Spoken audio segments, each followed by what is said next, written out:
بسم اللہ الرحمن الرحیم۔ آج کا میرا ٹاپک ہے مولانا زکریا کاندھلوی، جنہوں نے فضائل العمل تبلیغ جماعت کی جو کتاب ہے فضائل العمل تصنیف کی، ان کی ایک کتاب ہے، کتاب کا نام ہے صحبت با اولیاء، اور اس کے صفحے نمبر 215 پر ایک حصہ ہے، وہ میں آپ کو بیان کر رہا ہوں۔ صوفیہ کا یہ عقیدہ ہوتا ہے کہ ان کے پاس غوث، پھر خطب الاقطاب، ابدال، اس قسم کے وہ ہوتے ہیں کہ یار ان کی حکومت ہوتے ہیں، یعنی پوری دنیا کا انتظام اللہ تعالیٰ جیسا وہ ہو گئے ہیں، ریٹائرڈ ہو گئے ہیں، اور اپنی حکومت ان اولیاء کے ہاتھ میں دیتی ہیں۔ غوث ہوتے ہیں ان پاس، پھر اس کے نیچے خطب کے اوپر خطب الاقطاب، ابدال، اوتاد، پتہ نہیں 12 قسم کے وہ ہیں، وہ میں پھر اس پہ کچھ بناؤں گا۔ خیر، زکریا کاندھلوی کہتے ہیں کہ وہ کہتے ہیں کہ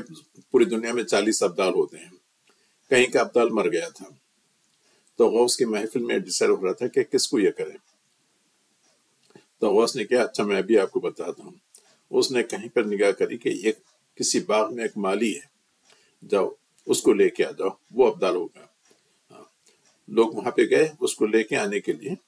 تو جہاں لے کے آنے سے پہلے وہ تیار ہو گیا تھا، چونکہ یہاں سے غوث نے اس کو بتا دیا تھا کہ تو ابدال ہے، تو بالکل اس نے جو نا جس مالی، یعنی جو پھوڑا سبل وغیرہ جو بھی اس کے مالی کے پاس ہاتھ میں رہتے ہیں، اس کو پھینک دیا وہیں پہ، اور فوراً وہاں سے بھاگتا ہوا ان لوگوں کے ساتھ اپنی ابدال کی پوزیشن لینے کے آ گیا۔ کتاب کا نام ہے بہجت القلوب، اور اس کے صفحے نمبر 14 پہ ہے کہ ایک صاحب نے خواب میں دیکھا کہ مولانا زکریا کاندھلوی خانہ کعبہ کی تعمیر کر رہے ہیں، اس کی دیوار اٹھا رہے ہیں، تو انہوں نے اپنا ایک خواب جو ہے نا ایک دوسرے صاحب کو بتایا۔ ان صاحب نے کہا کہ اس کی تعبیر تو مولانا زکریا سے پوچھیں گے۔ خیر، وہ دونوں مل کے جو ہے نا زکریا کاندھلوی کے پاس آ گئے۔ جب ان کے پاس سے خواب بیان کیا تو بہت ہی خوش ہو گئے، بولے کہ اچھا آج کل میں جو ہے نا فضائل حج تصنیف کر رہا ہوں، شاید اسی کی وجہ سے یہ میری تعریف کی گئی ہے، رسول اللہ جو ہے نا اللہ تعالیٰ مجھ سے خوش ہوا ہے۔ اور پھر تیسری کتاب ہے فضائل صدقال، اس کے نمبر 590 پر، صفحے نمبر 590 پر بہت 3 صفحے پر پھیلا ہوا قصہ ہے کہ ایک صاحب ایک مکان تعمیر کر رہے تھے، مالک دینار شاید ان کا نام ہے، نہیں مکان تعمیر کر رہے تھے، وہاں سے مالک دینار کا گزرنا ہوا، انہوں نے کہا کہ یہ کیا کر رہا، زندگی تو 2 روزہ ہے، یہ ہے، اس کے واسطے ایسا کر، میں جو نا تیرے کو جنت میں پراپرٹی دلا دیتا ہوں، یہ میرے کو دے دے،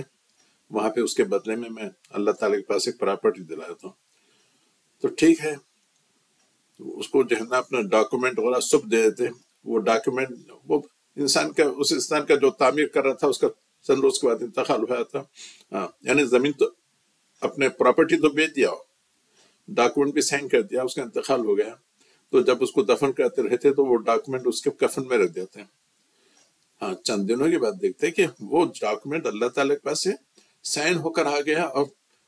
یعنی بغیر کسی کو معلوم ہے گھر کے باہر رکھا ہوا ہے، یعنی